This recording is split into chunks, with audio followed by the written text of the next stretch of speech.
Please subscribe and press the bell icon to get latest updates of নির্ঝরের স্বপ্ন। আপনারা শুনছেন কাহানি।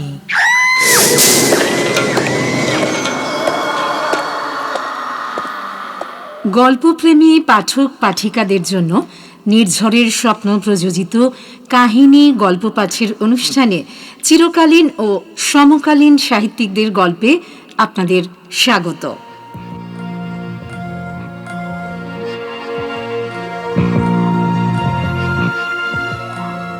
আজকের গল্প ছায়া সঙ্গিনী। কাহিনীকার সৈয়দ মুস্তাফা সিরাজ।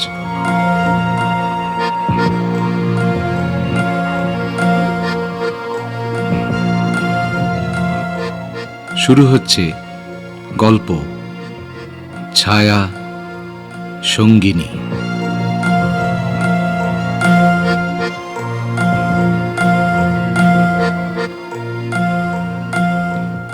চারতলা বাড়ির ছাদের ওপর এই ঘরটা পেয়ে গিয়ে খুব সুখী ভাবছিলাম নিজেকে।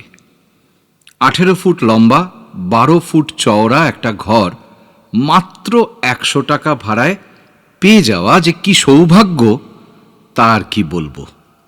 হ্যাঁ, ছাদটা অ্যাসবেস্টাসের, এই যা গরমে একটু কষ্ট হতে পারে তা হোক না, রাত্রে বাইরে খোলামেলা ছাদে শুয়ে পড়লেই হলো।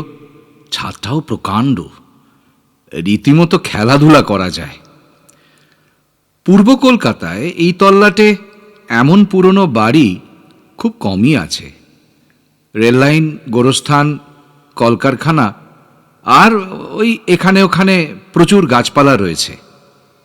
আশেপাশে নতুন কয়েকটা উঁচু বাড়িও হয়েছে, কিন্তু সব মিশিয়ে ফাঁকা ফাঁকা নিঝুম লাগে, বিশেষ করে রাত বিরেতে। বাড়ির মালিক এক অবাঙালি মুসলিম, চিতপুরে সুতোর বড় কারবার। আমার বন্ধু প্রদ্যোৎ আয়করের বড় অফিসার, তার তদবিরেই চারতলার ওপর এই ঘরটা পেয়ে গেছি। শুনেছি এ ঘরে পুরনো ভাঙাচোরা আসবাবপত্রই থাকতো এর আগে। পরে মালিক ভদ্রলোক এটা ভেঙে কোনো আরও একটা তলা তুলতে চেষ্টা করেছিলেন বটে, কিন্তু ওই কর্পোরেশনের কিসব বিদঘুটে নিয়ম আর আইনের বাধায় সেটা আর করেননি। যাই হোক, নিরিবিলি লেখাপড়ার পক্ষে এমন ঘর পাওয়া সহজ নয়। থাকতাম মির্জাপুরে একটা মেসে। লেখকদের পক্ষে বাঞ্ছনীয় ব্যবস্থা থাকার কথা নয়। প্রদ্যোৎ যেচে এই সুখের ঘর জুটিয়ে দিয়েছে। বলেছে এবার বিশ্ব সাহিত্যের হাটে হাড়ি ভাঙার মতো কিছু একটা লিখবি যোগু, নইলে কিন্তু একেবারে কেলেঙ্কারি করে ছাড়বো। তাই নাকি? প্রদ্যোৎ বরাবরই আমার শুভানুধ্যায়ী ও সমঝদার বন্ধু। লিখে টিখে আমি যে একদিন অন্তত একটা জ্ঞানপীঠ পাবই, এতে ওর দৃঢ় বিশ্বাস। ঘরের রং ফেরাতে এবং আসবাব সাজাতে যত টাকা খরচ করলাম, সামনের পুজো সংখ্যার কাগজগুলো থেকে তা উসুলের মতলব নিয়ে টেবিলে বসেছিলাম। কিন্তু ও হরি, মাথায় যে কিছুই নেই, ভোঁ ভোঁ অবস্থা। ভাবছিলাম নতুন জায়গায় গিয়ে যেমন ঘুম হয় না, তেমনি লেখাও বোধহয় আসে না। কিছুদিন পরে হয়তো এই শূন্যতা কাটিয়ে ওঠা যাবে।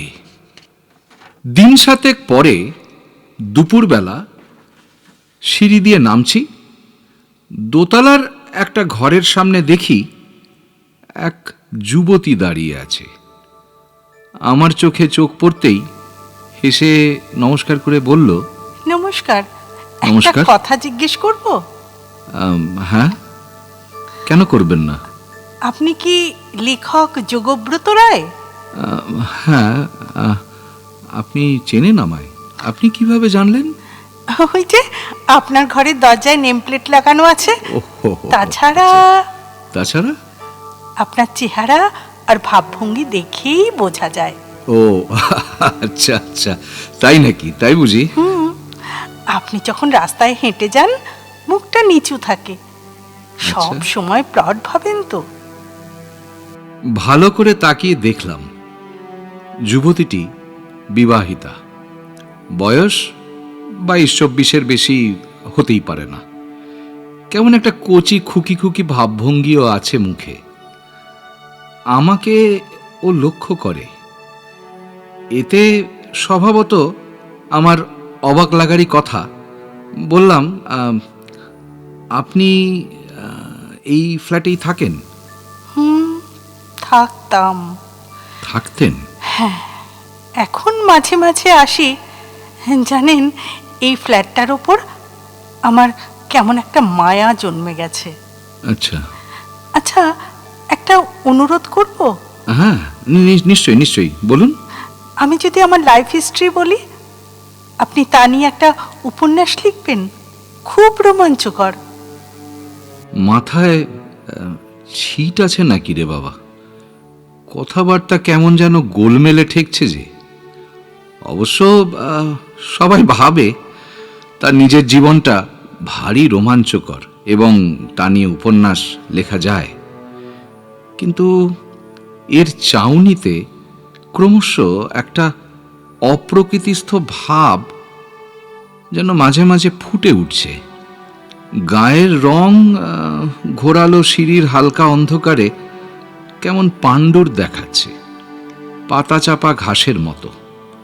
অথচ আপাত দৃষ্টে শারীরিক রুগ্নতার ছাপ তো নেই।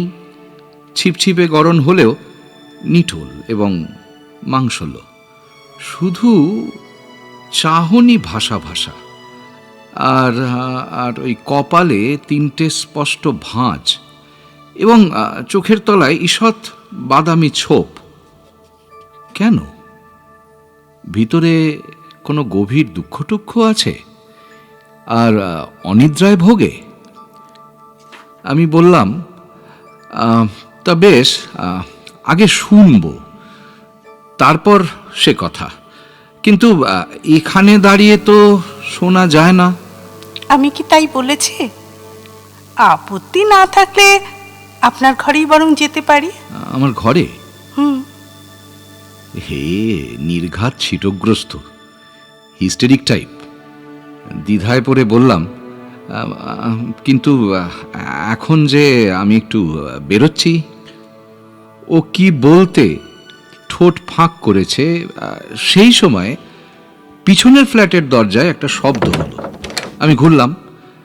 বাড়ির আর সব বাসিন্দাদের সঙ্গে এখনো পরিচয় হয়নি। একটু বিব্রত বোধ করলাম। এভাবে এক যুবতীর সঙ্গে এখানে দাঁড়িয়ে কথা বলছি, এটা কে কিভাবে নেবেন তা তো বলা যায় না। দরজা খুলে এক টাকওয়ালা বৃদ্ধ ভদ্রলোক বেরিয়ে আমার দিকে সন্দেহের চোখে তাকিয়ে বললেন, কাকে খুঁজছেন? কাকেও না, আমি ওই 4তলার উপরের ঘরটায় থাকি। ও, আপনি তাহলে নতুন ভাড়াটে?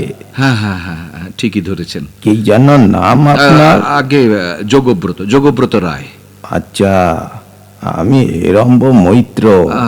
নমস্কার নমস্কার। নমস্কার। তা কি ওই মনোরঞ্জন বাবুর সঙ্গে আলাপ হয়েছে নাকি আগে থেকেই ছিল? এতক্ষণে আমি ঘুরে দেখলাম যুবতী নেই। কখন নিশ্চয়ই দ্রুত নিঃশব্দে ওই ফ্ল্যাটে ঢুকে পড়েছে। বোঝা যাচ্ছে ওই মনোরঞ্জন বাবুর ফ্ল্যাটে তার বেশ যাতায়াত আছে। হেরম্ববাবুকে বললাম, না, মনোরঞ্জন বাবুর সাথে আলাপ তো নেই। তবে কার সঙ্গে কথা বলছিলেন যেন?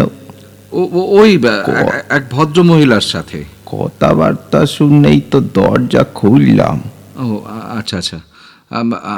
আসলে উনি বললেন যে আগে নাকি ওরা মনোরঞ্জন বাবুর ফ্ল্যাটেই থাকতেন, মাঝে মাঝে বেড়াতে আসেন। আমি ঝটপট ব্যাপারটা বোঝাতে চেষ্টা করলাম হেরম্ব বাবুকে, পাছে ভদ্রলোক অন্য কিছু ভেবে না বসেন। আমাকে থামতে দেখে ভুরু কুঁচকে হেরম্ববাবু বললেন, ভদ্র মহিলা? 4 নম্বর ফ্ল্যাটে একসময় থাকতেন? কেমন চেহারা বলুন তো? চেহারার একটা মোটামুটি বর্ণনা দিলাম। শুনতে শুনতে হেরম্ববাবুর মুখে কেমন একটা বিদঘুটে ভাব দেখা দিচ্ছিল। শোনার পর কোনো কথা না বলে সোজা এগিয়ে এসে 4 নম্বরের দরজার কাছে গেলেন। তারপর চাপা ষড়যন্ত্র সংকুল গলায় বললেন, দেখছেন ব্যাপারটা? দেখা মাত্র আমি হতবাক, ফ্যাল ফ্যাল করে তাকিয়ে রইলাম। দরজায় বাইরে থেকে তালা আটকানো। পাশাপাশি 2টো মাত্র ফ্ল্যাট এই সিঁড়ির মুখে দোতলায়। তাহলে গেল কোথায় সে? নিচে নেমে গেছে নিঃশব্দে? কি জানি, হয়তো তাই হতে পারে। হেরম্ববাবু হঠাৎ খপ করে আমার একটা হাত ধরে ফিসফিস করে বললেন, আপনি নতুন এসেছেন মশাই, একটা কথা বলি শুনুন। হ্যাঁ বলুন। এ বাড়িটা ভালো না। ভালো না? হ্যাঁ, আমরাও উঠে যাওয়ার তালে আছি। সে কি? পারলে আপনিও চেষ্টা করুন। সবাই সেই চেষ্টাই করছে জানেন। এই বাড়িতে কেউ 2-3 মাসের বেশি থাকে না। তাই নাকি? 4 তলায় 8টা ফ্ল্যাটে যাদের দেখবেন, সবাই কম বেশি 2 থেকে 3 মাসের বেশি আসেনি, এসেই পালাই পালাই করছে। হাত ছেড়ে দিয়ে বৃদ্ধ দ্রুত নিজের 3 নম্বর ফ্ল্যাটে ঢুকে দরাম করে দরজাটা বন্ধ করে দিলেন। আমি কয়েক মিনিট চুপচাপ দাঁড়িয়ে থাকলাম। চাকরি বাকরি করিনে। দিনের অনেকটা সময় পত্রপত্রিকার অফিস আর প্রকাশকদের কাছে আড্ডা দিয়েই কাটাই। সন্ধ্যায় ফিরে লিখতে বসি। রাত 9টা নাগাদ বেরিয়ে খেয়ে দিয়ে আসি খানিকটা দূরের একটা হোটেলে। সেদিন ব্যাপারটা ভাবতে ভাবতে হন্যে হলাম। হেরম্ব মৈত্রের কথা কিছুতেই বিশ্বাস করতে পারছিলাম না। একটা আস্ত জলজ্যান্ত স্ত্রীলোক আমার সঙ্গে এতক্ষণ বাক্যালাপ হলো, সে কিনা ভূত। তাহলে মেয়েটি কোনো কারণে হেরম্ববাবুর চোখ এড়িয়ে আমার অজান্তে নিচে নেমে গেছে। তবু কৌতূহল জেগেছিল তার সম্পর্কে। তাই সন্ধে 7টায় দোতলায় 4 নম্বর ফ্ল্যাটের দরজায় বোতাম টিপলাম। একটু পরে দরজা ফাঁক হলো। ভারী গলায় একটা আওয়াজ এলো, কাকে চাই? মনোরঞ্জন বাবু আছেন কি? দরজা পুরো খুলে খালি গায়ে লুঙ্গি পরা আমার বয়সী এক স্বাস্থ্যবান পেটাই গরনের ভদ্রলোক বললেন, আপনি তো ছাদের ঘরে এসেছেন। হ্যাঁ, আমার নাম যোগব্রত রায়। আচ্ছা আচ্ছা, নমস্কার। নমস্কার। নমস্কার। আলাপ হয়ে খুশি হলাম। তাই বিশেষ কোনো প্রয়োজন আছে কি যোগব্রত বাবু? মানে কিছু মনে করবেন না আর কি। আমার একটু এক্সারসাইজ করার অভ্যাস আছে এই সকাল সন্ধে, ও। তাই আর কি। আচ্ছা আচ্ছা আচ্ছা। এতক্ষণে দেখলাম ভদ্রলোকের শরীর ঘেমে সপ করছে। লুঙ্গিটা জড়িয়ে রেখেছেন কোনো মতে। বললাম, না না না না না না না, এখন তাহলে আপনাকে ডিস্টার্ব করব না। সরি সরি, পরে এক সময় এসে কথা বলবো খন। একটু একটু আভাস দিয়ে যেতে পারে। না না, থাক না, ঠিক আছে, আপনি ব্যায়াম ট্যাম সেরে নিন বরং। আচ্ছা ঠিক আছে। এই বলে আমি হন করে ওপরে চলে গেলুম। খোলা ছাদে দাঁড়িয়ে আমার ঘরটার দিকে তাকালাম। অন্ধকার ছাদে ঘরটা ভুতুরে দেখাচ্ছে। আজ গা ছমছম করছিল। ভাবলাম কাল থেকে বরং বাইরের দেওয়ালে একটা বাতি আটকাবো, বেরিয়ে যাওয়ার সময় জ্বালিয়ে রেখে যাব। ইলেকট্রিক খরচ বাড়বে, বাড়ুক। সন্ধ্যার অন্ধকারে ছাতে চোর ডাকাত এসে লুকিয়েও তো থাকতে পারে। এলাকার বদনামও আছে এই ব্যাপারে। এতক্ষণে একটা ব্যাপার মনে পড়ল। একটু অস্বস্তি জেগে উঠল সঙ্গে সঙ্গে। মনোরঞ্জনবাবু শরীর চর্চা করেন। ছাতের দরজা তো ভাঙা। বাড়িওয়ালা নতুন দরজা বানিয়ে নিতে চেয়েছিলেন, কিন্তু মনোরঞ্জনবাবু তো ছাতে এসেই কাজটা করতে পারেন, কেন আসেন না? সচরাচর ব্যায়ামবিদরা তো তাই করে দেখেছি। 7 দিন এসেছি, কিন্তু আজ পর্যন্ত বাড়ির লোকেদের কাউকেই ছাদে আসতে দেখিনি। কাপড় শুকোতে আসা তো উচিত অন্তত। কেন আসে না কেউ এই ছাদে? যত ভাবলাম আমার গা ছমছম ভাবটা আরো বেড়ে গেল। তখন অন্ধকার ছাদে ভয়ে ভয়ে তাকিয়ে ভূত খুঁজতে খুঁজতে ঝটপট দরজার তালা খুলে সুইচ টিপে আলো জ্বালিয়ে দিলাম। ভয়টা এতে অনেকখানি কেটে গেল। বিছানায় পা ঝুলিয়ে বসে দুপুরবেলায় দেখা যুবতীটির কথা খুঁটিয়ে ভাবতে লাগলাম। ওর মধ্যে ভৌতিক তো কোনো ভাবভঙ্গি দেখেছি বলে মনে পড়ল না। অবশ্য একটু পাগলাটে ভাব তো ছিলই। আর একটা কথা, আমাকে রাস্তায় হেঁটে যেতেই বা কখন দেখলো ও? পরপর 2টো সিগারেট শেষ করেছি। ওপাশে ভারী গলায় কেউ আমার নাম ধরে ডাকতেই, যোগব্রত বাবু। হ্যাঁ হ্যাঁ, কে? ও, যোগব্রত বাবু। হ্যাঁ, কে কে? আমি মনোরঞ্জন। ও আচ্ছা আচ্ছা আচ্ছা, মনোরঞ্জন বাবু, আসুন আসুন আসুন। কি সৌভাগ্য। ও অন্ধকার যে, এক কাজ করবেন বুঝলেন, হ্যাঁ বলুন। একটা আলোর ব্যবস্থা রাখবেন। না না, একটা নয়, 2টো। আচ্ছা। একটা আপনার দরজার মাথায়, আরেকটা ওই সিঁড়ির দরজার মাথায়। আচ্ছা, বেশ বেশ। আসলে কি বলেন তো, এই বাড়িওয়ালা লোকটা না বড্ড কঞ্জুস। আচ্ছা আচ্ছা। বাহ। মনোরঞ্জন ঘরে ঢুকে প্রশংসার চোখে সব দেখে নিয়ে বললেন, ভোল বদলে দিয়েছেন তো দেখছি। যাকে আপনাকে একটা কথা জিজ্ঞাসা করি, কি হ্যাঁ করেন? বলুন। ও ওই আর কি, তেমন কিছু করি না, ওই একটু লিখি টিখি, মানে। কি কাণ্ড, কি কাণ্ড! যোগব্রত রায়। যোগব্রত রায় নামটা তাই কত যেন একটা চেনা চেনা লাগছিল। তাই নাকি? আপনি তাহলে তিনি? ও মশাই, এই তো সেদিন ওই রূপলি পত্রিকায় প্রেম প্রেম খেলা পড়ে একবারে চন্ড হয়ে গেলাম। কি সৌভাগ্য, কি সৌভাগ্য! আচ্ছা আচ্ছা, পড়েছেন গল্পটা? চায়ের আয়োজন আছে। হিটার জেলে কেটলি চড়িয়ে বললাম, তা আপনি কি করেন? দারোয়ানি বলতে পারেন। ওই একটা ফার্মের সিকিউরিটি অফিসার। আচ্ছা আচ্ছা। ফ্যামিলি নিয়ে আছেন নাকি একা?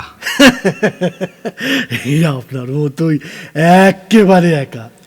ফ্যামিলি পরে আনবেন বুঝি? না না না না, ও বালাই নেই।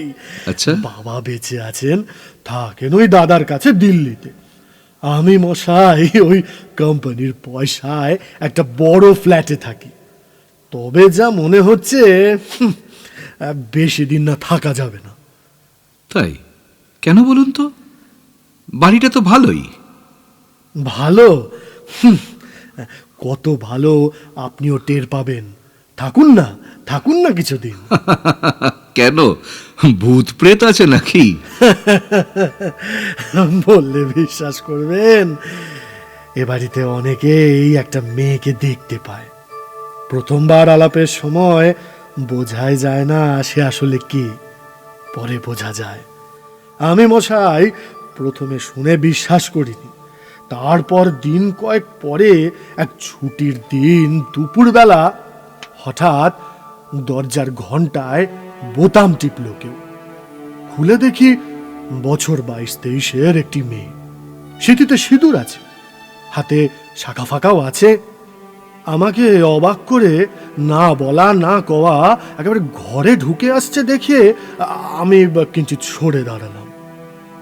ঢুকে এ ঘর ও ঘর, বাথরুম, কিচেন, ব্যালকনি একেবারে ঘোরাঘুরি শুরু করে দিল।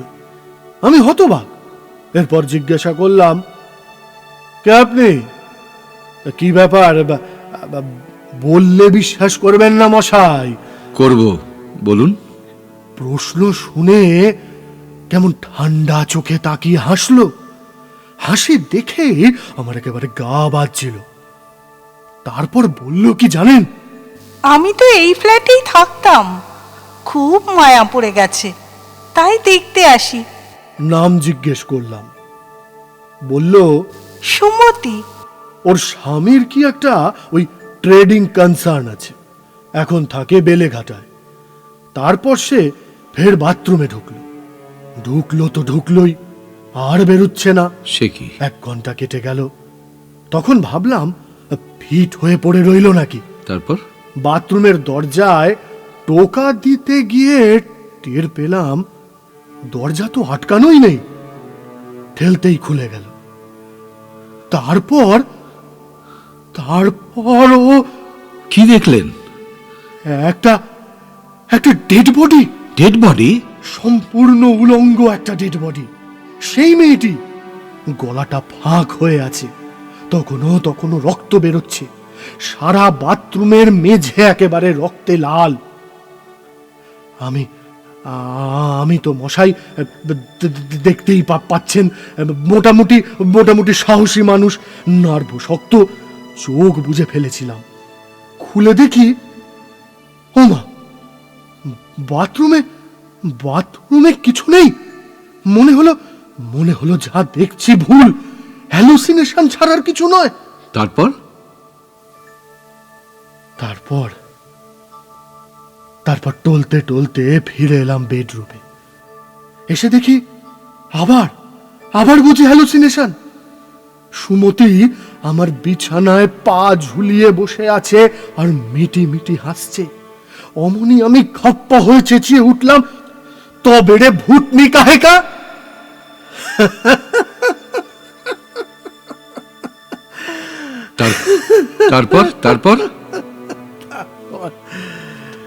তারপর আর কি, একেবারে ঘুষি বাগিয়ে এগিয়ে যেতেই বিছানা থেকে উঠে একেবারে সরে ছিটকে গেল। তারপর শুরু হলো আমার সঙ্গে একেবারে চোর পুলিশ খেলা। কিছুতেই ধরতে পারি না, ভূতনির নিকুচি করেছে। এই ঘর ও ঘর করে শেষ অবধি মেয়েটা একেবারে শুরুত করে দরজা খুলে বেরিয়ে গেল। সিঁড়িতে পায়ের শব্দ শোনা যাচ্ছিল ঠিকই, তখন দরজাটা দিলাম আটকে। আচ্ছা। মনোরঞ্জন চুপ করল। কেটলির জল শোঁ শোঁ করছিল। বাইরে হেমন্তর রাত একটু শীতল হয়ে উঠেছে। রেল লাইনে ইঞ্জিন তীব্র শীষ দিচ্ছিল। মনোরঞ্জনের কথা বিশ্বাসযোগ্য কিনা ভেবে পাচ্ছিলাম না। দুজনেই একেবারে চুপ করে গেছি।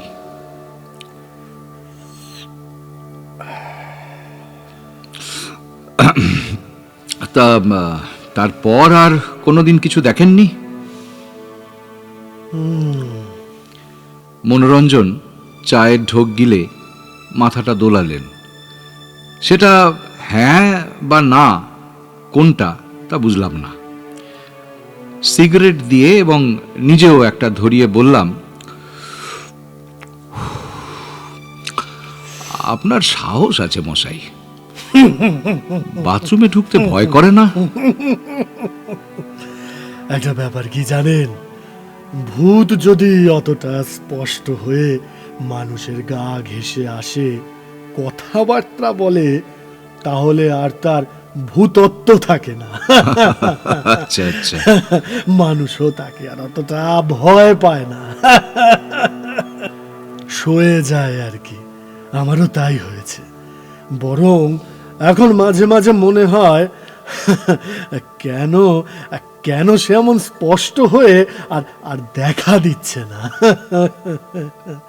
তো বেশ, তাহলে বাসা বদলানোর কথা ভাবছেন কেন? জানেন, রাত্রিটা বড্ড গন্ডগোলে ভুগি। তাই নাকি? যেমন? যতবার ঘুম ভাঙে মনে হয় পাশে বউয়ের মতো কেউ শুয়ে আছে।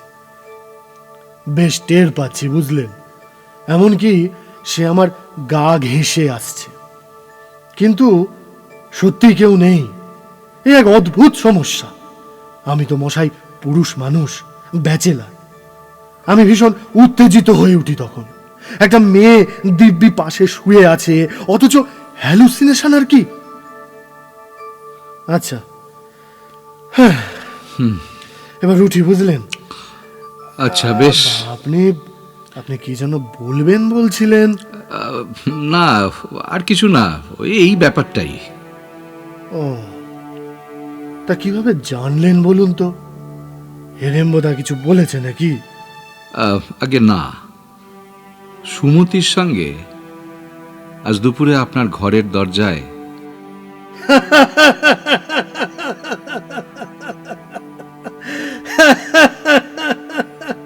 বুঝেছি বুঝেছি বুঝেছি।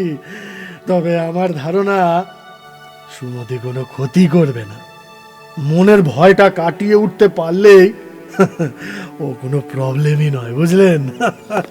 চলি চলি। আচ্ছা আচ্ছা। মনোরঞ্জন চলে গেলেন। এবার যেন নিজের সাহস প্রতিপন্ন করতেই গটগট করে হেঁটে ছাদ পেরোলেন। সিঁড়িতে ওর পায়ের শব্দ মিলিয়ে গেলে ঘরের দিকে ঘুরলাম, আর ঘুরেই আঁতকে উঠলাম। একে আমার আমার বিছানায় সুমতি পা ঝুলিয়ে বসে আছে। পরনে বেগুনি জমিনের উপর সোনালি ফুলওয়ালা বেনারসি, গায়ে ভরা গয়না, খোপায় ফুল জড়ানো, একেবারে নববধূ। আমি পাথর হয়ে দাঁড়িয়ে রইলাম। গলার স্বর ফুটল না। তারপর তারপর মাথা কেমন যেন ঘুরে উঠল। জ্ঞান হলে দেখি দরজার চৌকাঠের কাছে শুয়ে আছি। প্রথমে এক সেকেন্ড ব্যাপারটা কিছু বুঝলামই না। তারপর উঠে বসলাম। হাঁটুর কাছে খুব ব্যথা করছিল। খোঁড়াতে খোঁড়াতে উঠে দাঁড়ালাম। ঘরে তেমনই আলো জ্বলছে, কিন্তু সুমতির ভূতটা আর নেই। মানুষের এই এক অদ্ভুত স্বভাব, ভূতের চেয়ে এখন হাঁটুর ব্যথাটা বড্ড বেশি জোরালো হয়ে ওঠার ফলে ভূতের ওপর ভীষণ খাপ্পা হয়ে গেছি। এই মুহূর্তে সুমতির ফের আবির্ভাব ঘটলে আমি তাকে বেদম প্রহার করে দিতাম নিঃসন্দেহে। মনোরঞ্জনেরও ঠিক এমনই রাগ হয়েছিল এবং সুমতির উপর হামলার চেষ্টায় ঘরময় দাপাদাপি করে বেরিয়েছিল। আমি নিষ্ফল ক্রোধে ক্ষিপ্ত হয়ে মুঠো পাখিয়ে যাচ্ছে তাই গালাগাল দিতে থাকলাম। কতবার যে হারামজাদি বললাম তার সংখ্যা নেই। তারপর তার উদ্দেশ্যে শেষবারের মতন শাসালাম, ফের যদি কখনো ত্রিসীমানায় তোমাকে দেখেছি ঠ্যাং ভেঙে দেব, বাঁদর মেয়ে। একলা ঘরের মধ্যে এমনি করে মুঠো তুলে শাসাচ্ছি দেখলে কেউ আমাকে নির্ঘাত পাগল ঠাউরাত, কিন্তু সেই মুহূর্তে কোথায় খিলখিল করে কে যেন হেসে উঠল। অমনি সংযত হলাম, সব সাহস উবে গেল। সঙ্গে সঙ্গে মরিয়া হয়ে দরজাটা বন্ধ করে বিছানায় বসে পড়লাম। রাতটা না খেয়েই কাটাতে হলো, আর বাইরে যাবার সাহস ছিল না। তবে এ রাতে আর কিছু ঘটল না। একটা পেইন কিলার বড়ি খাওয়ায় মরার মতন ঘুমিয়ে পড়েছিলাম। সকালে সোজা হাজির হলাম বাড়িওয়ালা মনসুর হোসেনের কাছে। ভদ্রলোক থাকেন পাক সার্কাস এলাকায়। আমার মূর্তি দেখে একটু বিচলিত হয়ে মনসুর সাহেব জিজ্ঞাসা করলেন, बीमार हुआ क्या राइटर बाबू? तशरीफ फरमाइए। শটান প্রশ্ন করলুম। দোতলা 4 নম্বর ফ্ল্যাটে এক ভদ্রমহিলা খুন হয়েছিলেন, তাই না মনসুর সাহেব? ব্যাপারটা কি একটু খুলে বলুন তো। हाँ, लेकिन से तो 1 बरस আগের কথা আছে। পুলিশ পত্তা করতে পারেনি, কেস তো খারিজ হয়ে গিয়েছিল। কেন এ বাত কেন পুচ্ছেন রাইটার বাবু? ভদ্রমহিলার নাম সুমতি দেবী ছিল, তাই তো? हाँ हाँ, और उन्हें খসমের নাম ছিল মাখন বাবু। মাখন বাবুই জরুকে কতল করেছিল বুঝলেন। আচ্ছা, পুলিশকে টাকা দিয়ে সামাল দিয়েছিল মামলা। সে তো বুঝলাম, কিন্তু খুনটা করেছিল কেন জানেন কিছু? সন্দেহ হয়েছিল ভিন আদমি কা সাথ মোহব্বত করছে। ভিন আদমি? কে সেই ভিন আদমি? हम सिर्फ कान से सुना, कोई गौतम बाबू का साथ मोहब्बत छिलो, जाना आना कर तो। एक रोज माखन बाबू उसको पकड़ लिया, झमेला भी हुआ था बहुत। तो हुआ क्या राइटर बाबू? कुछ नहीं, सिर्फ जानने का इरादा था, এই বলে উঠে দাঁড়ালাম। समझ लिया बाबू, आप तो किताब लिखने वाला, किताब लिखबेन। বসুন বসুন, जरा से চাহ ও পিয়ে যান। অগত্যা বসতে হলো। বাড়িতে সুমতির ভূতের উপদ্রবের কথাও তুললাম। মনসুর সাহেব অবশ্য পাত্তাই দিলেন না, দেবেন না সে তো জানা কথাই। ওর বক্তব্য সারাক্ষণ ওই রেলগাড়ি আর কলকারখানার ভোঁ ভোঁ, ছড়ছড়, মর্মর এইসব শব্দে অতিষ্ঠ হয়েই ভাড়াটেরা নাকি চলে যান। তবে হ্যাঁ, ভূতের ভয়ও পালায়। ভূত থাক আর নাই থাক, পাশেই গোরস্থান আছে কি না। হরদম মুসলিমদের লাশ যাচ্ছে নিচের রাস্তায়, বাড়ি থেকে দেখা যায় সেই সব লাশ কবর দিচ্ছে। এইসব দৃশ্য দেখে ঘাবড়ে যায় অনেক ভাড়াটেরা। এক ফাঁকে মাখনবাবু কোথায় থাকেন সেটা জানতে চাইলাম। শোনা থা নজদিক কোথাও থাকেন, ঠিক বলতে পারবো না। আপনি দারোয়ানকে পুছবেন, সে জানলেও জানতে পারে। কারণ বাড়ি ছাড়ার পর মাখন বাবুর নামে যত চিঠি উঠি আসতো, সে নাকি মাখন বাবুকে পৌঁছে দিয়ে আসতো। আচ্ছা, দারোয়ানের কথা মতো খোঁজ খবর নিয়ে মাখনবাবুর পাত্তা অবশ্য পাইনি। সেখান থেকেও চলে গেছেন অন্য কোথাও। ভদ্রলোকের নাকি রফতানির কারবার আছে ডালহাউসির পাড়ায়, কিন্তু সে তো খড়ের গাদায় সূচ খোঁজার মতন ব্যাপার। ফলে হাল ছেড়ে দিলাম। পরের 2 দিন সুমতির উপদ্রব আর ঘটল না, অথচ আমি মনে মনে তার আবির্ভাব কামনা করছিলাম। তার হত্যাকাণ্ডের ঘটনাটা তার মুখেই শুনতে চাইতাম। তাহলে এই 2 দিনে মনোরঞ্জন আমার ঘরে এসে গল্প করেছেন। সুমতির প্রসঙ্গ উঠেছে, কিন্তু তিনি সুমতির স্বামী বা প্রণয়ী কাউকেই চেনেন না, কোশমিন কালেও দেখেননি। মনোরঞ্জনের বিছানায় সুমতির ভূতের শুয়ে থাকার ব্যাপারটা উঠেছিল। হ্যাঁ, মনোরঞ্জন হাসতে হাসতে বলেছিল, সুমতির ভূতটা আমার পাশে রোজ রাতে শুতে আসে, ক্রমশ সয়ে যাচ্ছে ব্যাপারটা। আর আর অতটা উত্তেজিত হই না। ভদ্রলোক শরীর নিয়েই বেঁচে আছেন, তাই উত্তেজনা ছাড়া আর কিছুই ভাবতে পারেন না। বিরক্তি লাগে আমার। মনে হয় শরীর চর্চাকারী ব্যায়ামবিদ লোকটি যেন আমাকে বোঝাতে চাইছেন স্বাস্থ্যবান তাগড়াই লোকেরাই মেয়েদের একান্ত কাম্য।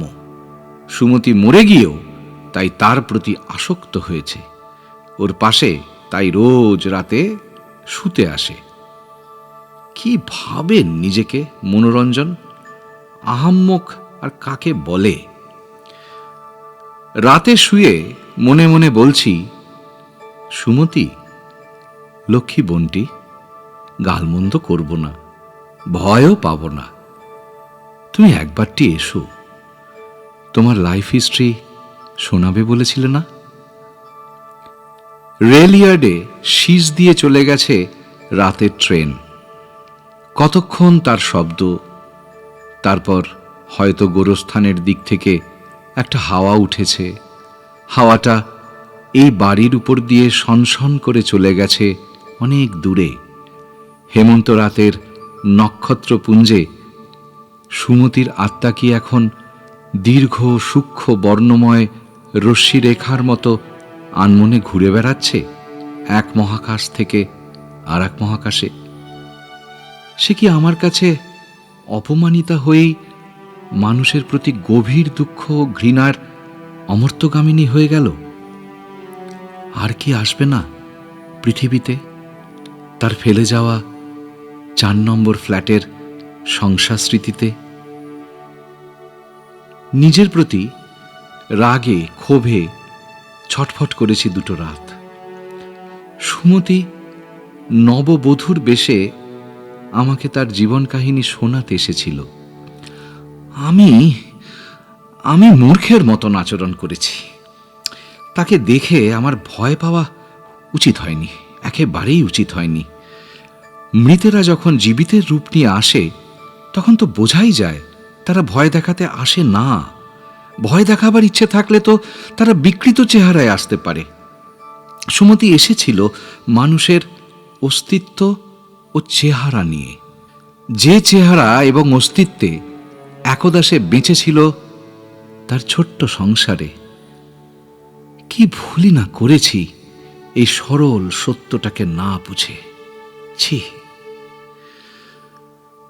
সুমতি এলো না। নিশ্চয়ই অভিমান হয়েছে। বারবার তার উদ্দেশ্যে বললাম, ক্ষমা করো লক্ষ্মী মেয়ে, আর কখনো তোমায় অপমান করব না, ভয় পাব না। তুমি এসো সুমতি, তুমি এসো। এলেন মনোরঞ্জন পরের রাতে। বারবার দরজায় ধাক্কা দিতেই চমকে উঠেছিলাম, সুমতি নাকি? পরক্ষণেই মনে হলো ও তো আত্মা, অশরীরী, সর্বগামিনী। কপাট বা দেওয়াল কোনো জড়বস্তুই ওর কাছে তো কোনো বাধা নয়। জড়বস্তু ওর কাছে বাতাসের মতো লঘু এবং ভেদ্য। মনোরঞ্জন হুড়মুড় করে ঘরে ঢুকলেন। কি হয়েছে, কি হয়েছে মনোরঞ্জন বাবু? আপনি কি এমন দেখাচ্ছে কেন? জল জল জল জল খান, একটু জল খান। বসুন বসুন, এখানে বসুন, জল খান একটু। সুমতি সুমতি সুমতি? সুমতি সুমতি কি করেছে? সুমতি আমাকে জড়িয়ে ধরেছিল। ঘুম ভেঙেই টের পেলাম, জানেন, সে আমাকে প্রচন্ড জোরে জড়িয়ে ধরে আছে। তারপর তারপর তারপর তারপর টের পেলাম ওর শরীর অস্বাভাবিক ঠান্ডা। আমার অসহ্য লাগছিল। আজ এতটুকু উত্তেজনা জাগাতে পারছিল না। তারপর তারপর তারপর মনে হলো ও আমার গলা টিপে ধরেছে, দম আটকে যাচ্ছিল। সে কি কথা? ধস্তাধস্তি করে ছাড়াতে চেষ্টা করলাম নিজেকে। তারপর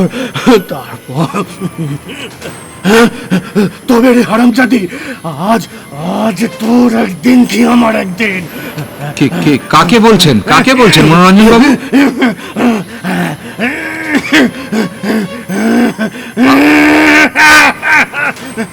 আমি কিচ্ছু দেখতে পেলাম না। মনোরঞ্জন জন্তুর মতো গজরাতে গজরাতে এক লাফে দরজার কাছে চলে গেলেন। তারপর ছাতে ওর দাপাদাপি শুনলাম। তখন বেরিয়ে গিয়ে ডাকলাম, মনোরঞ্জন বাবু, মনোরঞ্জন বাবু, কি করছেন ওখানে? চলে আসুন, এখানে চলে আসুন। মনোরঞ্জন সিঁড়িতে নেমে গেছেন। জান্তব গর্জন শুনতে পাচ্ছিলাম ওর গলায়। কোনো মানুষ যে এমন বিদঘুটে আওয়াজ করে ভাবাই যায় না। মনোরঞ্জন বাবু, মনোরঞ্জন বাবু। মনোরঞ্জন নিচের তলায় গজাচ্ছেন। তারপর তিনি রাস্তায় চলে গেলেন। পেছনে পেছনে দৌড়ে গিয়ে ডাকাডাকি করতে লাগছিলাম, মনোরঞ্জন বাবু, মনোরঞ্জন বাবু কোথায় যাচ্ছেন? এই রাস্তার আলো এ পাড়ায় আসা অবধি দেখিনি। রাস্তাটা অন্ধকারে এগিয়ে গেছে রেল ব্রিজের তলা দিয়ে। একটা সিঁড়ি নেমে দেখি মনোরঞ্জন রেল ব্রিজের ওপরে উঠে পড়েছেন, পাশের সিঁড়ি বেয়ে। ওপরে রেলইয়ার্ডের আলোর ছটা পড়েছে। মনোরঞ্জনের পরনে শুধু আন্ডারওয়্যার। এতক্ষণে সেটা আমার চোখে পড়ল। ফের চেঁচিয়ে বলে উঠলাম, মনোরঞ্জন বাবু! তারপর হ্যাঁ, স্পষ্ট দেখলাম সুমতিকে, কিন্তু এখন তার মূর্তিটি ছায়াময়ী। সিলিউট ওই মূর্তি একটু তফাতে চলেছে। মনোরঞ্জন বাবুকেও ছায়া মানুষ দেখাচ্ছে। তিনি দুহাত তুলে রেল লাইনে টলতে টলতে চলেছেন। ঘর ঘর করে একটা আওয়াজ হচ্ছে তার গলার ভিতর থেকে। আমি রেল ব্রিজে উঠে গেলাম। ওপাশে নিচে গোরস্থান, গাছপালায় ঢাকা গোরস্থান ছমছম করছে। ভেতরে ঘুরঘুরটে অন্ধকার, ওপরে আবছা আলোর ছটা। এই সময় একটা বাতাস উঠল সনসন করে। বাতাসটা বেড়ে গেল। গোরস্থানের গাছপালায় আলোড়ন শুরু হলো। তারপর আচমকা সারা এলাকার আলো নিভে গেল। নিশ্চয়ই লোডশেডিং। অন্ধকারে রেল লাইনের পাশে হাঁটতে হাঁটতে চেঁচিয়ে ফের ডাকলাম, মনোরঞ্জন বাবু, মনোরঞ্জন বাবু! কোনো সাড়া পেলাম না। আকাশে নক্ষত্র জ্বলজ্বল করছে। এক ফোঁটা মেঘ থাকার কথা নয়, অথচ বাতাসটা বেড়ে গিয়ে ঝড় হয়ে উঠেছে ক্রমশ। চারিদিকে সেই সনসন তুমুল আওয়াজ, সমুদ্রের মতো। মধ্যরাতের এই অলৌকিক ঝড়ের মধ্যে থমকে দাঁড়াতেই হলো, নয়তো নয়তো নিচে গড়িয়ে পড়তাম। দূরে রেল ইঞ্জিনের আলো দেখা দিল এই সময়। তারপর দেখলাম মনোরঞ্জন রেল লাইনের মধ্যেখানে তক্তায় পা ফেলে ফেলে তখনও টলতে টলতে এগোচ্ছেন। কিন্তু কিন্তু সুমতিকে আর দেখতে পাচ্ছি না। অসহায় হয়ে দাঁড়িয়ে দেখলাম আলোটা উজ্জ্বল হচ্ছে। তীক্ষ্ণ হুইসেল দিয়ে এগিয়ে আসছে মধ্যরাতের ডাউন ট্রেন। এদিকে প্রচন্ড ঝোড়ো বাতাস বইছে সমানে। 1 মিনিট পরে জোরালো আলোর ছটায় মনোরঞ্জনকে আটকে যেতে দেখলাম। মাটি কাঁপিয়ে ট্রেনটা আমার পাশ দিয়ে এগিয়ে যেতে থাকলো।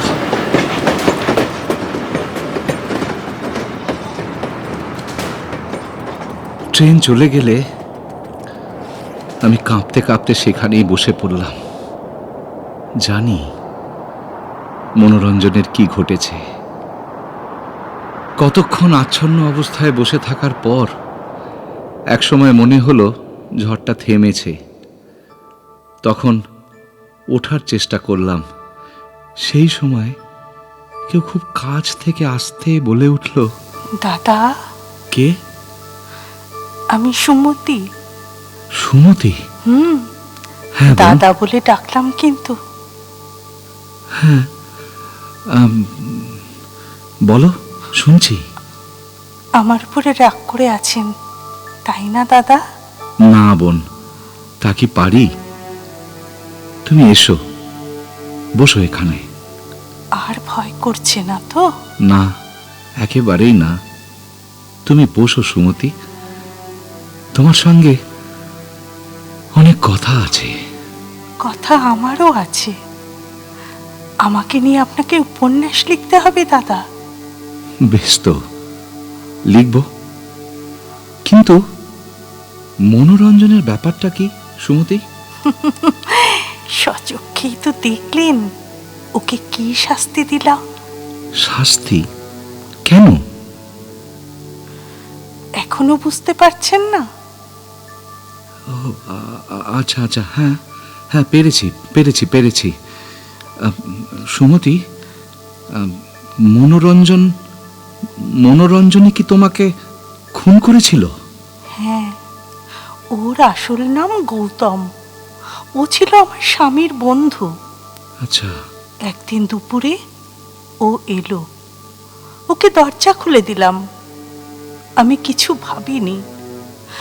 আমাকে একা পেয়ে ঝাঁপিয়ে পড়লো আমার উপর। তারপর সুমতি, সুমতি কাঁদে না, কাঁদে না। বুঝতে পারছি, আমি বুঝতে পারছি কি ঘটেছিল।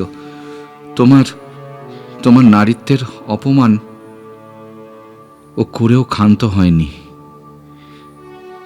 শয়তান একটা। পাছে তুমি স্বামীর কাছে সব বলে দাও, তাই ও তোমাকে খুন করেছিল, তাই তো? তারপরেও ও তোমায় ভুলতে পারেনি। পরে সেই ফ্ল্যাট ভাড়া নিয়েছে। তোমাকে কামনা করার হাত থেকে ও রেহাই পায়নি। রোজ রাতে হঠাৎ এক ঝলক টর্চের আলো পড়ল আমার উপর। হুকুমদার! দোস্ত, দোস্ত, রেলইয়ার্ডের অন্ধকারে বসে আছি। মুহূর্তেই এই চেতনা জেগে না উঠলে হতচ্ছাড়া রক্ষী বাহিনী আমাকে লক্ষ্য করে গুলি ছুটত। আর চোখে দেখলাম সুমতির ছায়ামূর্তি দূরে সরে যাচ্ছে। प्यार करता था बाबू लोग। नहीं नहीं, प्यार का जगह नहीं है जी। जाओ, चले जाओ यहाँ से, जल्दी भाग जाओ, नहीं तो पकड़ा जाएगा। जा रहा हूं, लेकिन प्यार व्यार कुछ चक्कर नहीं है यहाँ पे। कौन कहाँ गई? वो कहाँ गई? भाग गई शर्म से। আমি আস্তে আস্তে চলে এলাম। রেল ব্রিজের কাছে এসে লোহার সিঁড়ি বেয়ে যখন নামছি, তখন আলো জ্বলল, লোডশেডিং ফুরলো। গৌতম ওরফে মনোরঞ্জনের লাশটা কাল সকালেই না হয় দেখে আসব। আপনারা শুনছিলেন গল্প ছায়া সঙ্গিনী। কাহিনীকার সৈয়দ মুস্তাবা সিরাজ। গল্পের বিভিন্ন চরিত্রে অভিনয় করেছেন যোগব্রত, সৌভিক, প্রদ্যোৎ এবং মনোরঞ্জন, সুদীপ্ত, হেরম্ব, মনসুর এবং রক্ষী বাহিনী, Arup, Sumati, Sumita. Music and special effects Niloy Ghosh.